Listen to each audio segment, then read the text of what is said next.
Good morning, friends. Today I am going to state about the legal maxims and what is Article 20, 21 and their related case laws. First is the Article 20 and their maxims. Article 20 subclass 1 is that ex post facto laws. Ex post facto laws are the laws which come into existence are of two types. One is the prospective effect, another one is the retrospective effect. The prospective effect is such things which are applicable from today. If an offence is committed today, then from today it will be applicable. That is known as the prospective effect.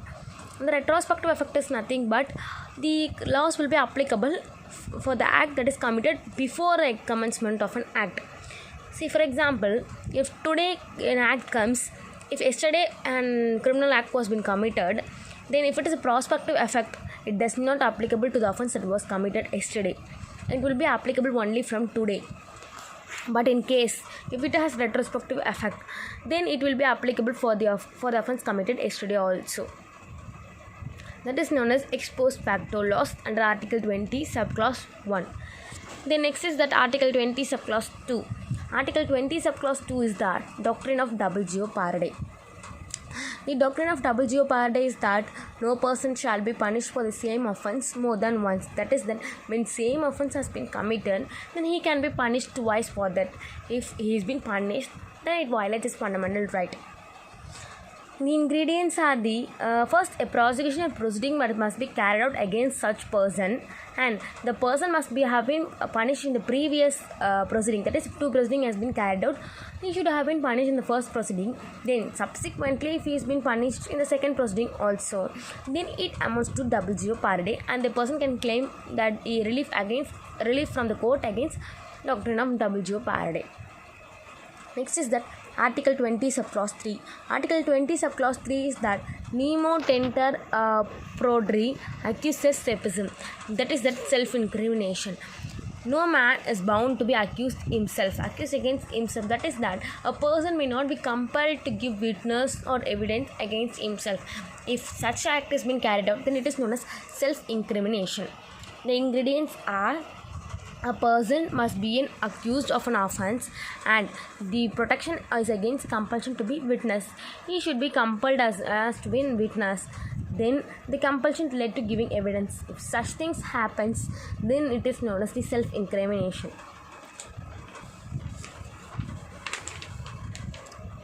And next is that Article 20.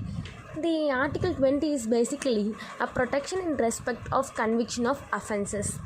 That is, protection has been given in certain convictions of offences.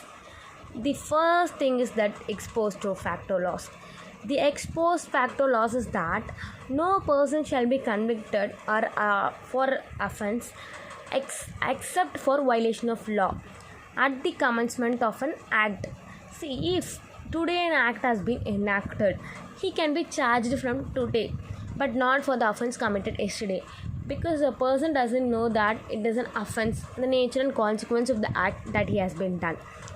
So therefore it is known as ex post facto laws under Article 20 subclause 1. Article 20 subclause 2 states that no person shall be prosecuted and punished for the same offence more than once. That is, if person has been arrested for an offence once and he cannot be charged for the same offence twice, if he is being charged, then it is against his fundamental rights. Third is that self-incrimination. That is, no person shall be accused of any offence shall be compelled to be a witness against himself. He shall not be stated to give a witness against himself. We have two case laws. We have all three sections, all three articles, and for all three articles we have case laws. First one is that Kedarnath with the state of West Bengal. This case states that if a criminal offence provides penalty, it can always be prospective and it cannot be held retrospective in any circumstance under Article 20 subclause 1. That has been stated in Kedarnath with the state of West Bengal. And Article 20 subclause 2 is that Maqbul Hussain with the state of Bombay. This case law states that first a person was being accused for possessing some amount of gold, which was against the Lex Loci at the time, and the gold was confiscated by the customs authority. He was also been arrested and the gold has been confiscated. So there has been two punishment given to him for the same offence. The question is whether it amounts to double jeopardy. Of course, it amounts to the WGO parade, and he can come under the doctrine and claim the relief. And the third case law is that Narayan Lal versus Menak, that is Article 20 subclause 3. When a general enquiry has been carried out against such person, and he states that the general enquiry is he can be claiming under these grounds, and a formal accusation to be needed for arresting under section 20 subclause 3 and not a general enquiry is been enough.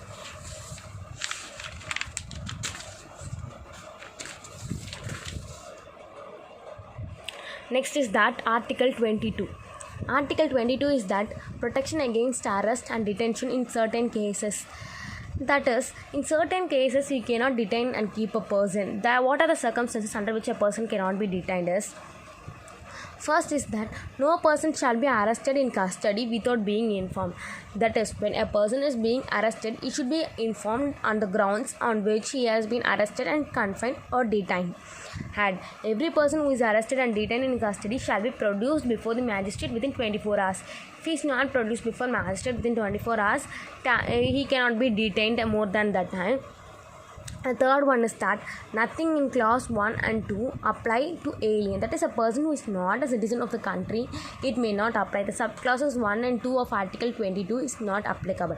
And the next one is that no law providing for preventive detention shall authorize the detention for a period of longer than 3 months. A person cannot be detained and kept in a police station or at a police custody for a period more than the 3 months. And the next is that when a person is detained in an order made under this law, that is a preventive detention, he is for some specific purpose has been detained, and after that specific purpose has been accomplished, he shall be released. And the Parliament may by law prescribe the circumstances and the classes in which a person may be detained, but he cannot be detained for a period longer than 3 months as prescribed in the section 22 subclause 4.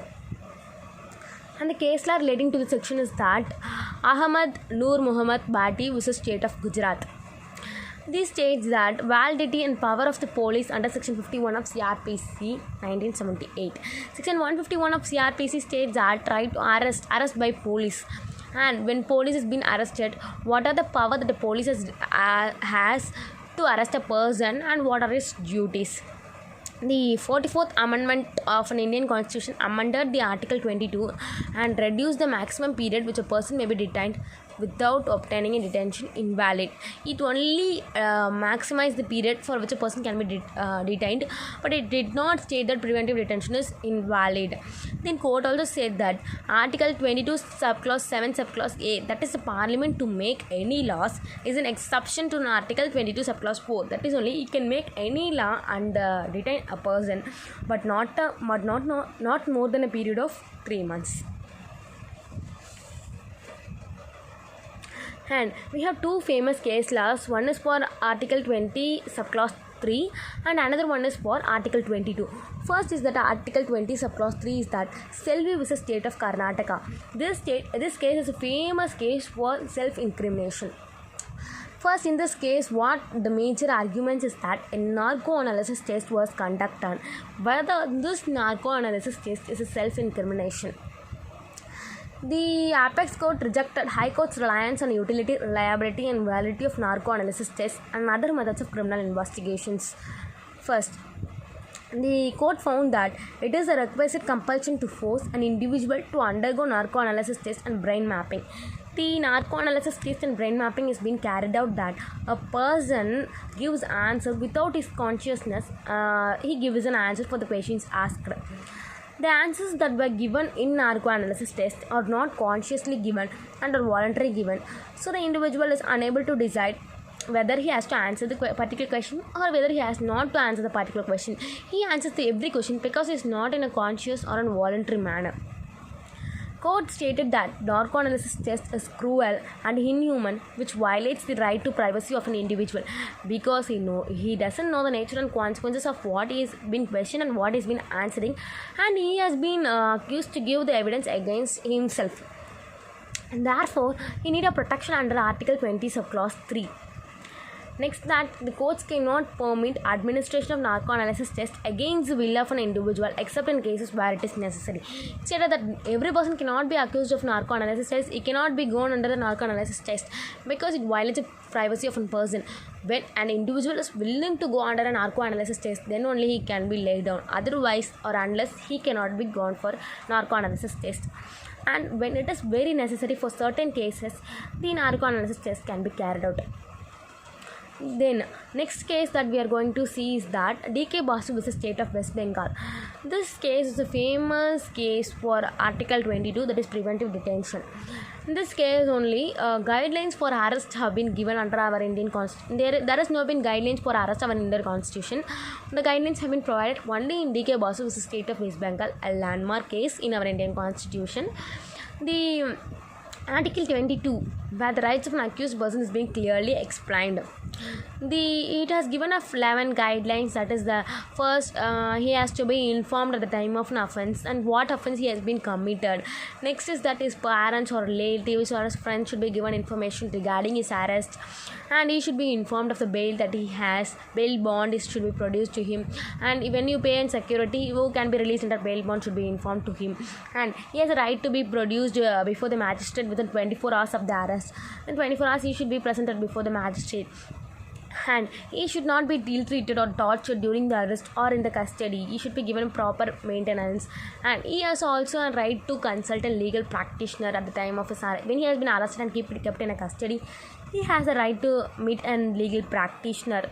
The main thing is that confession made in the police custody cannot be used as an evidence against the accused person. That is, when anything is confessed in the police custody, it cannot be taken as an evidence and produced in a court of law against such accused person. So these two case laws are the major things for Article 22 and 20 and 22. Article 22 subclause 3 said Selvi vs State of Karnataka, where the self-incrimination and the narco-analysis test has been laid down, and the DK Basu vs State of West Bengal states about the rights of an arrested person. This is the Article 20 and 22. Thank you.